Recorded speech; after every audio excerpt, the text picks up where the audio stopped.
નમસ્કાર વિદ્યાર્થી મિત્રો, આના પહેલા આપણે એસપીસીસી ની અંદર જે રજૂઆત પ્રેઝન્ટેશન ની વાત કરી રહ્યા હતા એમાં રજૂઆતના હેતુઓ છે એના માટેના અગત્યના 5 મુદ્દાઓની આપણે ચર્ચા કરી હતી. હવે આપણે એના પછીનો જે મુદ્દો છે તે જોઈએ તો કે અહીંયા આપણે એના પછી જે રજૂઆત પ્રેઝન્ટેશન માં ધ્યાનમાં રાખવા લાયક કેટલીક બાબતો છે. જ્યારે આપણે રજૂઆત કરતા હોઈએ છીએ ત્યારે કેટલીક બાબતો ધ્યાનમાં રાખવી જોઈએ. એ અગત્યની બાબતો આપણે અહીંયા વિગતવાર સમજીએ તો આપણે જોઈએ કે પ્રેઝન્ટેશનના મુખ્ય ત્રણ પ્રકારો આપણે જોયા.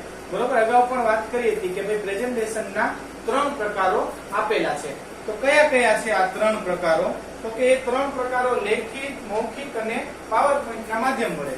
બરોબર, તો કે લેખિત પણ હોઈ શકે છે, મૌખિક પણ હોઈ શકે છે અને પાવરપોઈન્ટ ના માધ્યમ વડે પણ હોઈ શકે છે. હવે આપણે જ્યારે રજૂઆત કરશું તો એ ભવિષ્યમાં કયા પ્રકારની રજૂઆત હશે? તો આપણાને એ ત્રણેય પ્રકાર છે. કદાચ એ આપણે લેખિત રીતે પણ રજૂઆત કરવી પડે. જે રાઇટર વિવિધ પ્રકારના જે લેખો પ્રગટ થાય છે, રાઇટર લોકો હોય છે, તે લેખકો છે, તે પોતાની જે પણ કઈ રજૂઆત છે તે હંમેશા લેખિત સ્વરૂપમાં કરતા હોય છે. એ જ રીતે મૌખિક સ્વરૂપમાં તો આપણે જોયું કે ભાઈ નેતાથી લઈને વિવિધ પ્રકારના જે પણ કઈ જે સ્પીચ આપનારા લોકો છે એ પોતાની જે રજૂઆત છે હંમેશા મૌખિક રીતે કરતા હોય છે. પછી પાવરપોઈન્ટના માધ્યમથી હંમેશા આપણે અલગ અલગ પ્રકારના મુદ્દાઓને આધારે કોઈ બિઝનેસમેન છે પોતાની જે પણ કઈ કંપનીની રજૂઆત, પોતાનો વિષય છે એની રજૂઆત પાવરપોઈન્ટ દ્વારા કરતા હોય છે. તો આ રીતે લેખિત, મૌખિક અને પાવરપોઈન્ટ આ ત્રણેય પ્રકારને આપણે વિગતવાર સમજવાના છે.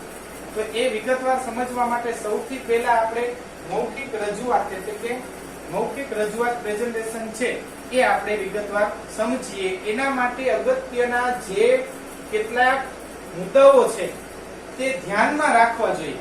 તો આ બધા જ માટે મુદ્દાઓ અગત્યના છે એ આપણે સમજશું. તો શરૂઆત આપણે મૌખિક રજૂઆતથી કરવાની છે કે મૌખિક રજૂઆત આપણે કરતા હોઈએ ત્યારે આપણે કયા કયા મુદ્દાઓ છે એનું ધ્યાન રાખવું જોઈએ. કે આપણે હંમેશા કોઈ પણ શબ્દ કે કઈ એવું લેંગ્વેજ કે વાક્ય આપણે બોલવા જઈ રહ્યા છીએ, મૌખિક રજૂઆત કરવા જઈ રહ્યા છીએ ત્યારે એનો સામેવાળી વ્યક્તિ ઉપર કેવો પ્રભાવ પડશે એ આપણે અગાઉથી એ વિચારી લેવું જોઈએ. સામેવાળી વ્યક્તિનું જે પણ કઈ વ્યક્તિત્વ છે અથવા એનું લેવલ છે એ કેટલું છે, એને આપણી વાત સમજાશે કે નહીં એ અગાઉથી આપણે વિચારી લેવું જોઈએ.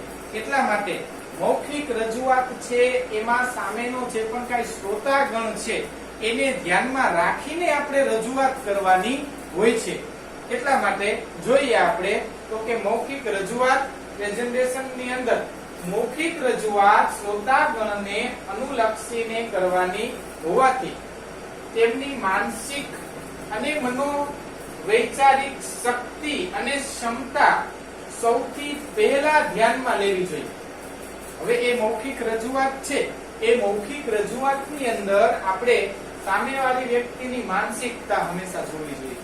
જો આપણે ગમે ત્યારે કોઈ પણ વ્યક્તિને કંઈ સમજાવતા હોય તો ત્યારે આપણે અગાઉથી એની અમુક લેંગ્વેજ અને અમુક એની વાતો ઉપરથી આપણાને એની માનસિકતા છે એનો થોડો ઘણો ખ્યાલ આવી જાય અને આપણાને એની વિચારસરણી છે એનાથી થોડા ઘણા આપણે વાકેફ થઈ જાય તો પછી આપણે જ્યારે બોલશું ત્યારે અમુક વિચાર કરીને પછી જ એની રજૂઆત કરશું કે ભાઈ આ વ્યક્તિ છે એ આવું માને છે, એની વિચારસરણી આવી છે. અથવા જો કોઈ પણ વ્યક્તિના પૂર્વગ્રહ હોય, પૂર્વગ્રહ એટલે એની અગાઉની વિચારણા, અગાઉથી અમુક વસ્તુ એને માની લીધી હોય, એ વસ્તુને આપણે સમજી શકતા હોઈએ તો આપણે આપણો જે મુદ્દો સમજાવવા જઈ રહ્યા છીએ એ આપણાને સરળ રહેશે.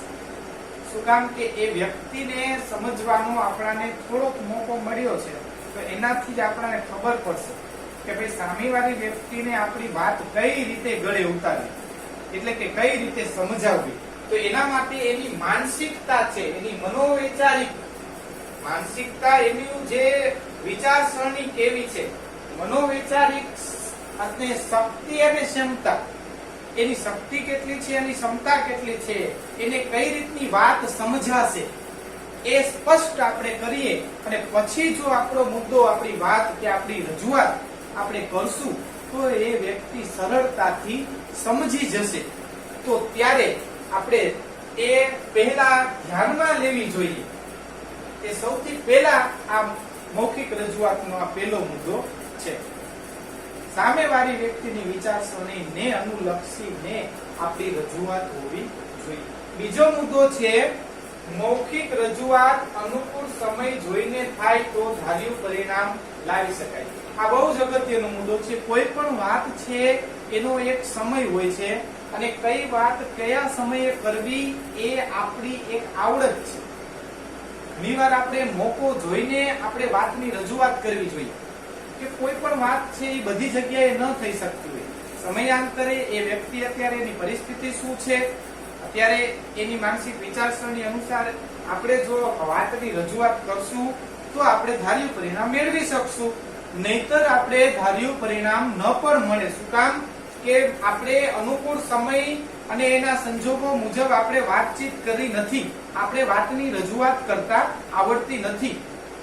હંમેશા વ્યક્તિનો સ્વભાવ પ્રમાણે અત્યારે એની મગજની શાંતિ કે ગુસ્સામાં છે, કઈ રીતે છે, આપણે અગાઉથી વિચારવું જોઈએ અને પછી જ આપણા વાતની આપણે રજૂઆત કરવી જોઈએ. તો આ એક આવડત છે. ક્યારેક ગંભીર મુદ્દાઓની ચર્ચા અમુક સમયે થઈ જાય તો એનાથી વાત છે બગડી પણ જાય છે. તો એના માટે મૌખિક રજૂઆત અનુકૂળ સમય જોઈને થાય તો જ આપણું ધાર્યું પરિણામ મળે છે, નકર ધાર્યું પરિણામ લાવી શકાતું નથી. ત્રીજો મુદ્દો છે રજૂઆત માટેનું સ્થળ પણ એટલું જ મહત્વનું છે. હા, એ સ્થળ છે એ ઘોંઘાટ ભર્યું ન હોવું જોઈએ, ત્યાં એને ટેન્શન ભર્યું વાતાવરણ હોય અને આપણે વાતની રજૂઆત કરતા હોય તો એ વાત એને સમજાશે નહીં. દરેક વાત કેવી છે એ જગ્યા જોઈને થાય કે ભાઈ એ વાત આપણે એને સમજાવવા માંગીએ, આપણે રજૂઆત માટેનું જે સ્થળ છે એ સ્થળ આપણે જોઈએ. આપણે હંમેશા જો શાળામાં વર્ગખંડની અંદર શાંતિપૂર્વક વિદ્યાર્થીઓ બેઠા છે ત્યારે વાતની રજૂઆત કરી અને ક્યાં ટ્રાફિકમાં ઊભા છે ત્યાં વાત કરીએ. તો બે વાત એ સ્થળ એટલું જ મહત્વનું છે. બે છે તો સ્થળ જ, પણ એ માટેનું એક સ્થળ રહ્યું ને એ એટલું મહત્વનું હોય છે કે કયા સ્થળે કઈ રજૂઆત કરવી એના માટે અગાઉથી આપણે વિચારી લેવું જોઈએ. એટલે કે રજૂઆત કરતા પહેલા આપણાને એ ખબર હોવી જોઈએ કે આપણે કઈ વાતની અત્યારે રજૂઆત કરવા જઈ રહ્યા છીએ. તો ચોથો મુદ્દો છે રજૂઆત કરનારે સામા પક્ષનો હંમેશા વિચાર કરવો જોઈએ. બરોબર? સામા પક્ષનો આપણે હંમેશા વિચાર કરવો. જો આપણે આપણી વાત તો કહી દઈએ, સામેવાળો વ્યક્તિ કંટાળતો હોય, એને ન ગમતું હોય અથવા એ વાત એને ગળે ઉતરે છે કે નહીં એ આપણાને ખબર હોય છે. રજૂઆત આપણે કરીએ છીએ, આપણી વાત એને સમજવાની છે, એટલે આગળ જોઈએ તે એ વ્યક્તિ હોય કે જૂથ હોય તેમના વય, મોભો અને પદને ધ્યાનમાં રાખી રજૂઆત કરવી જોઈએ. બરોબર? હવે વય, મોભો અને પદ, આપણે નાના છોકરા સામે કેવી વાત કરવી જોઈએ, એને ઉચ્ચ લેવલની અમુક બાબતનું જે જ્ઞાન છે એને ન સમજાય તો આપણે મોભો, પદ અને એ વ્યક્તિને કયા પ્રકારનો મોભો છે તો એને અનુલક્ષીને આપણે એને સંબોધન કરીને વાતની રજૂઆત કરવી જોઈએ. એનું પદને આધારે એનું લેવલ જોવું જોઈએ આપણે કે ભાઈ આ વ્યક્તિને મારી વાત છે એ કયા શબ્દોમાં અને કઈ લેંગ્વેજમાં જો હું એને સમજાવું તો એ સરળતાથી સમજી શકશે. એટલા માટે એ રજૂઆત કરનાર સામે પક્ષ હંમેશા વિચાર કરવો જોઈએ કે સામેવાળી વ્યક્તિની ઉંમર કેટલી છે, એનો હોદ્દો શું છે, એની વિચારસરણી કેવી છે અને પછી આપણી વાત છે એ સમજાવવાનો પ્રયત્ન કરવો જોઈએ. તો આ ચોથો મુદ્દો છે. હવે આપણે જોઈએ પાંચમો મુદ્દો. રજૂઆતના મુદ્દાઓની ગોઠવણી તર્કબદ્ધ હોવી જોઈએ. બરોબર? આપણે જે વાત કરવા જઈ રહ્યા છીએ એ હંમેશા તર્કબદ્ધ, તાર્કિક એક એવું આપણું પાસું છે, આપણામાં એવી તર્કબદ્ધતા. કોઈ પણ શબ્દો છે એનો ચોટદાર જવાબ આપણી પાસે અગાઉથી હોવો જોઈએ. આને આપણે તાર્કિક કહી શકીએ. હંમેશા માટે જે પણ કાંઈ તર્કબંધ આપણી જે મુદ્દાઓની ગોઠવણી જેવી કેવી હોવી જોઈએ, તર્કબંધ હોવી જોઈએ. પછી શબ્દ અને ભાષાની પસંદગીમાં કાળજી લેવી જોઈએ. બરોબર, શબ્દો એવા સારા મૂકવા જોઈએ, અમુક એવા પ્રભાવશાળી શબ્દો મૂકવા જોઈએ કે જેથી કરીને આપણે સામેવાળા પક્ષને એટલા ચોટદાર રીતે આપણી વાત એને ગળે ઉતારી શકીએ અને એની કાળજી પણ લેવી જોઈએ. હંમેશા ભાષાની અંદર ધ્યાન પણ રાખવી જોઈએ કે કોઈ એવા શબ્દ ન આવી જાય કે જેનાથી સામેવાળી વ્યક્તિને ઘણીવાર ખોટું લાગી જાય અથવા એનો આપણા પ્રત્યેનો જે પ્રભાવ છે એ ગેરવર્તણૂક વાળો અથવા ગેરસમજ પૂર્વકનો પ્રભાવ પડે એની પણ આપણે હંમેશા ધ્યાન રાખવી જોઈએ. રજૂઆત કરનારનો અવાજ પ્રભાવશાળી હોવો જોઈએ. જે વ્યક્તિ રજૂઆત કરે છે, ઘણીવાર અમુક વ્યક્તિ બોલતા હોય ને તો આપણને સમજાતું પણ ન હોય, એની લેંગ્વેજ એ પોતે જ બોલતો હોય, એકલો એ પોતે જ સાંભળતો હોય એવું લાગતું હોય. એટલા માટે જો શ્રોતાગણો હોય કે એક વ્યક્તિ હોય એ પ્રમાણે એનો અવાજની તીવ્રતા હોવી જોઈએ અને એનો અવાજ એટલો પ્રભાવશાળી હોવો જોઈએ. સામેવાળો વ્યક્તિ છે ને એની નોંધ લેવો છે. એ વ્યક્તિ જ્યારે બોલે ત્યારે સામેવાળા વ્યક્તિને એ સાંભળવાની ફરજ પડવી જોઈએ. તો એને જ આપણે પ્રભાવશાળી અવાજ તરીકે ઓળખીએ. તો આપણો રજૂઆત કરનારનો અવાજ પ્રભાવશાળી હોવો જોઈએ. હવે પછીના મુદ્દાઓ જોઈએ. 8મો મુદ્દો છે તો કે રજૂઆત દરમિયાન સામા પક્ષની લાગણીને ઢંઢોળીને પોતાની વાત મનાવવાનો પ્રયત્ન કરવો જોઈએ. હંમેશા માટે આપણે એ યાદ રાખવું જોઈએ કે માનવી છે એ લાગણીશીલ પ્રાણી છે. એ લાગણીઓથી હંમેશા આજુબાજુના વિસ્તારની અંદર, પરિવારની અંદર હંમેશા માટે તે લાગણીઓથી ઘેરાયેલો રહે છે. તો અહીંયા આપણે આપણી વાત રજૂ કરતા હોય ત્યારે એ સામેવાળા પક્ષની લાગણીને ઢંઢોળવી જોઈએ કે એ વ્યક્તિની લાગણીસણ આપણે એવી જ વાતની રજૂઆત કરશું તો એ વ્યક્તિ તરત જ વસ્તુને સમજવા અને માનવા માટે રાજી થઈ જાય છે. પછી છે રજૂઆત વખતે સામા પક્ષે કયા પ્રકારની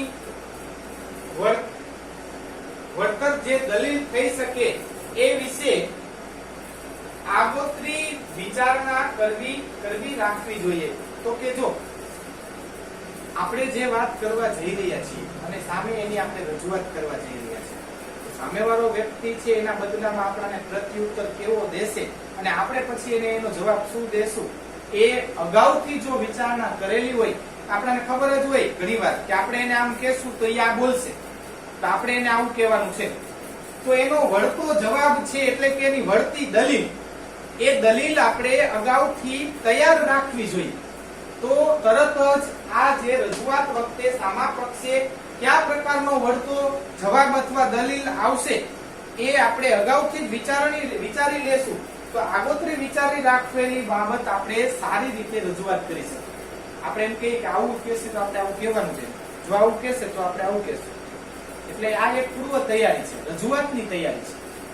પછીનો 10મો મુદ્દો છે સામા પક્ષની યોગ્ય દલીલ સ્વીકારવાની રજૂઆત કરવામાં ક્ષમતા અને સજ્જતા હોવી જોઈએ. સામેવાળો પક્ષ છે એને યોગ્ય દલીલ સ્વીકારવાની, સામેવાળો પક્ષ એ આપણી રજૂઆત છે એ સારી રીતે સમજે અને સ્વીકારે, રજૂઆત કરતામાં ક્ષમતા અને સજ્જતા હોવી જોઈએ. એ બાબત કોના ઉપર નિર્ભર રાખે છે? સામેવાળો વ્યક્તિ છે એ સ્વીકારશે અને એને માનશે. એ આવડત રજૂઆત કરતામાં, જે વ્યક્તિ એની રજૂઆત કરે છે એનામાં ક્ષમતા અને સજ્જતા હોવી જોઈએ. એટલો તૈયાર માણસ હોવો જોઈએ, એટલી સજ્જતા હોવી જોઈએ કે જો એ વ્યક્તિ એ વાત કહેશે તો તરત જ માની લેશે. ભલે નામચીન વ્યક્તિઓ છે એની પાસે રજૂઆત કરાવી અને કોઈ સામાન્ય વ્યક્તિ પાસે રજૂઆત કરાવી, બેયની વાત તો એક જ હોય, પણ એ જો કોઈ એવી વ્યક્તિ નામચીન વ્યક્તિ કહેશે કે એની અગાઉથી જ લોકોમાં પ્રભાવ પડેલો છે, એટલા માટે આ એક ક્ષમતા છે, લોકમાં એક સજ્જતા છે એ વ્યક્તિમાં હશે તો જ એ પોતાની વાત સામેવાળી વ્યક્તિને મનાવી શકશે. પછીનો 11મો મુદ્દો છે કે રજૂઆતની સમગ્ર પ્રક્રિયા દરમિયાન રજૂઆત કરતાએ પોતાની લાગણીઓ અને આવેગ પર કાબુ રાખવો જોઈએ. આ બહુ ખૂબ જ અગત્યનો મુદ્દો છે આપણે હંમેશા લાગણી અને આવેગમાં આવતા હોય છે. માણસ પોતાનું ગમે ત્યારે આવેગ ગુમાવી બેસે છે, એટલા માટે તે ઘણીવાર અપશબ્દો બોલી શકે છે, ગુસ્સામાં મારામારી કરી શકે છે, અથવા તે બાજવા સુધી અલગ અલગ પ્રકારના તર્કો કરી અને લોકો ઉગ્ર બની જતા હોય છે. તમે ટીવી ચેનલમાં આવા કેટલા વાર્તાલાપ જોતા જ હોય છે. તો સૌથી પહેલા જો એ રજૂઆતની અંદર કોઈ સામેવાળા પક્ષમાંથી કઈ એવો પ્રશ્ન ઉપસ્થિત થાય તો ત્યારે સૌથી પહેલું એ બાબત છે કે પોતાની લાગણીઓ અને આવેગ પર આપણો કાબુ હોવો જોઈએ. તો જ આપણે એક સારા વક્તા બની શકીએ છીએ, નકર બની શકતા નથી. લોકો આપણને ભડકાવે અને આપણે ભડકી જતા હોઈએ તો આપણે સારા વક્તા ક્યારેય બની શકતા નથી. તો વિદ્યાર્થી મિત્રો, આપણે અહીંયા પ્રેઝન્ટેશનના મુખ્ય 3 પ્રકારોની વાત કરવાની છે. એની અંદર સૌથી પહેલા આપણે મૌખિક રજૂઆતની વાત કરી ચૂક્યા અને એના 11 મુદ્દાઓના આધારે આપણે એની રજૂઆત કેવી રીતે કરવી અને કેટલી બાબતો ધ્યાનમાં રાખવી જોઈએ એ આપણે અહીંયા વિગતવાર સમજ્યા. હવે પછી આપણે એના પછીનો જે મુદ્દો છે તેની વિગતવાર ચર્ચા કરશું. નમસ્તે.